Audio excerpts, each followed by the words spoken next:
Acaba de ocurrir en Bogotá un acontecimiento cultural de la mayor importancia, ese tipo de acontecimientos que nos hace creer que esta ciudad tiene realmente una vida cultural mucho más vibrante que la mayor parte de las capitales de Colombia.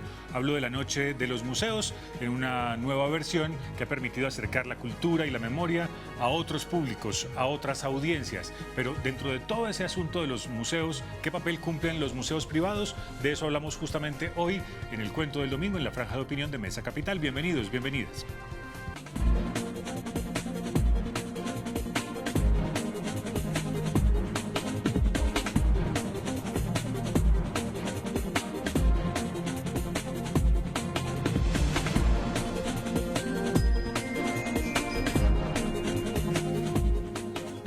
Cuando pensamos en museos, con frecuencia tendemos a creer que son solamente inversiones públicas. Me refiero, por ejemplo, a toda la gran inversión que hace el área cultural del Banco de la República en su manzana cultural en Bogotá y también en diferentes centros culturales en diferentes lugares del país. Museos también con colecciones muy importantes en diferentes lugares del país, o el Museo Nacional de Bogotá, que tiene sede en Bogotá, pero no, hay en el país diferentes fundaciones, corporaciones, universidades, entidades privadas que tienen sus colecciones museográficas y que aportan con ello a la cultura y a la memoria.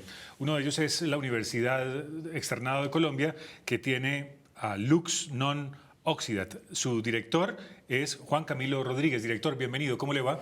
Muchas gracias, Yamid. Buen día, encantado de estar acá y de tener la oportunidad de hablar un poco sobre nuestro proyecto histórico y cultural. Con Juan Camilo Rodríguez está Natalia León, trabajan de la mano, ella es la coordinadora del Archivo Histórico en esta misma institución. Bienvenida, Natalia, ¿cómo le va? Bien, Yamid, muchas gracias y acá contentos de venir a esta invitación y hablar del proyecto. Este primer segmento lo haremos con ellos. ¿Cómo nace Lux Non Oxidat? Perdóneme, pero mi latín es bastante malo, así que dígame por favor qué significa eso. Perfecto. Mira, Yamid, este nombre, Lux Non Oxidat, es una locución latina que significa la luz no se extingue. Hace alusión a un viejo lema que se utilizó en el externado cuando se fundó en el año de 1886 y que hacía un juego simbólico muy bello con los dos escudos fundacionales de la universidad. El primero de ellos, post tenebras spero lucem, después de las tinieblas espero la luz, y el segundo, la luz no se extingue, lux non oxidat.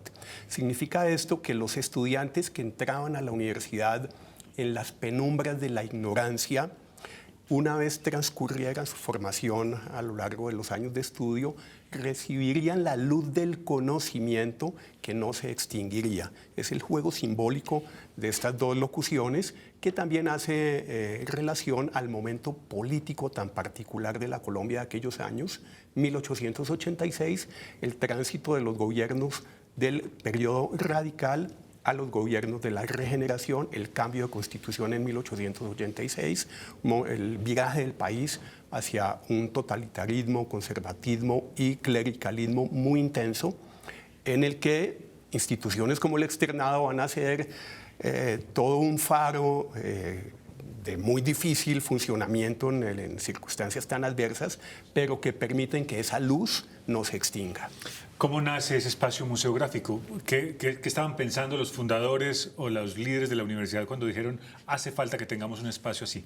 Sí, el museo es muy nuevo, llevamos apenas algo menos de 2 años de funcionamiento, se inauguró el 10 de marzo del año 2022, pero el externado, siendo la universidad privada laica más antigua del país, 137 años de historia, ya casi 138 años de historia, pero una historia muy, muy rica, muy importante para el país, no solamente su historia en términos de la universidad como tal internamente, digamos, sino su vínculo con las grandes problemáticas del país.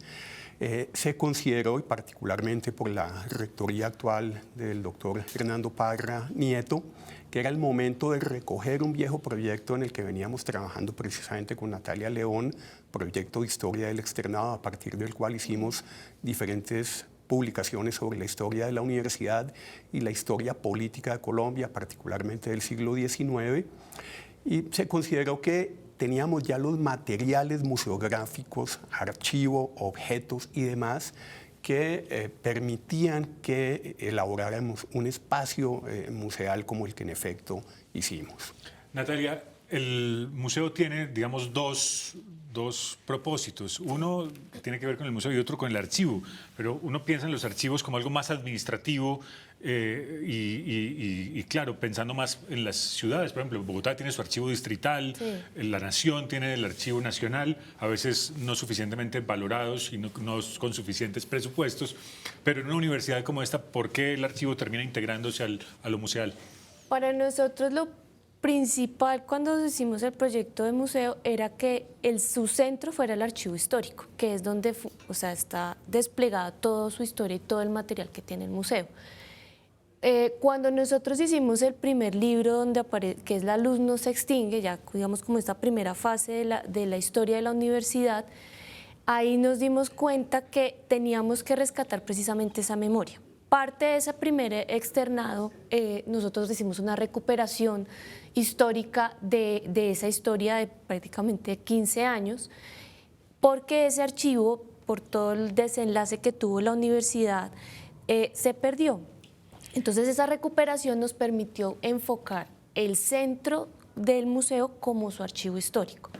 Hoy en día ya tenemos con la apertura del museo más fondos documentales que han permitido a investigadores nacionales e internacionales hacer consultas, como también hemos tenido donaciones, como fue la última que tuvimos de Malcolm Diss, de una galería fotográfica de tarjetas de visita. Eso ha permitido que no solo el complemento tanto del museo con el archivo, que van en una sola vía, sino también que permita que haya una relación de un guión museográfico tanto del archivo como del museo. O sea, las dos cosas están atadas. Normalmente vemos en las universidades que tanto el archivo histórico como el museo están aparte. En nuestro caso es fundamental porque es una unión que no solo genera conocimiento, sino también una actividad tanto del museo como del archivo